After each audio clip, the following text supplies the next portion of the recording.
Engaging citizens. A game changer for development?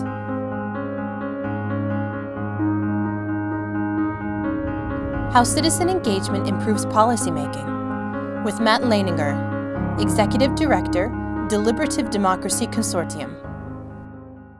The public problems and policy challenges we face are daunting, but our capacity to address them is greater than ever. Why? Because of the power of citizens. People today enjoy higher levels of education and communication in developed and developing countries alike. We take advantage of incredible new technologies, and we are more committed than ever to the notion that all people deserve certain inalienable rights. Public engagement in policymaking is the key to unlocking these citizen capacities within government decision-making. Productive engagement comes in two main forms. This is important because even though both forms can affect policymaking, they do so in different ways. The first form is thick engagement, which enables large groups of people working in small groups, usually about 10 per group, to learn, decide, and act. Thick engagement is intensive, informed, and deliberative. Organizers assemble large and diverse numbers of people, give participants chances to share their experiences, present them with a range of views or policy options, and encourage action and change at multiple levels.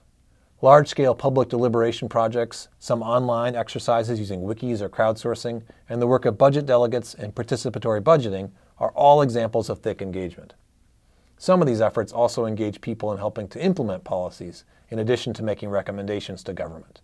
These kinds of processes have emerged all over the world in the last 20 years, in places as far apart as Porto Alegre, Brazil, and to Portsmouth, New Hampshire, from La Plata, Argentina, to the Leith neighborhood of Edinburgh in Scotland, and from Geraldton, Western Australia, to Nagaland in eastern India.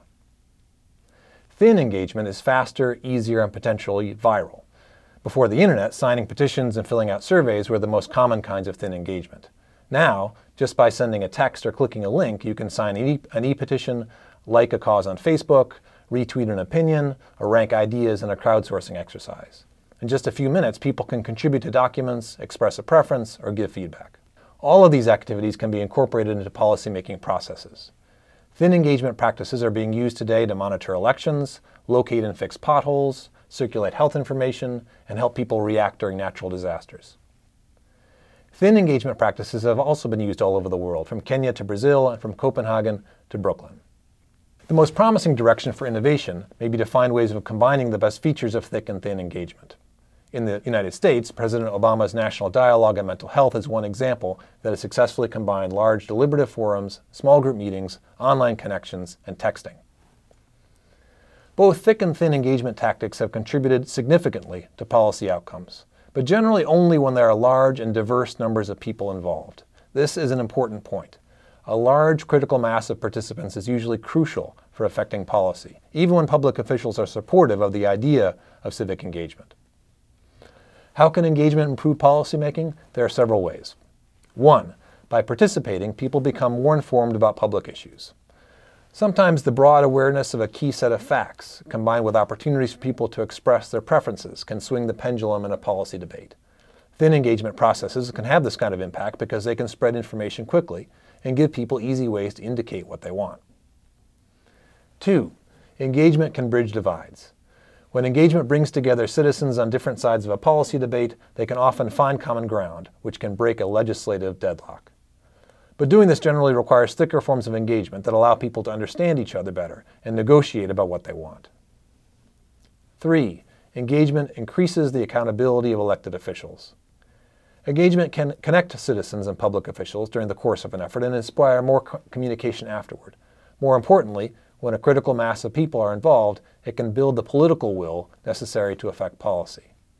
This sometimes even happens in situations where public officials initially reject the recommendations by citizens.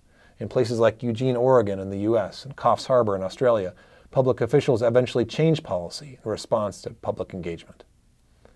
In many participatory budgeting examples, the power of citizens is built into the process from the beginning, since public officials have pledged to implement the results of the PB vote.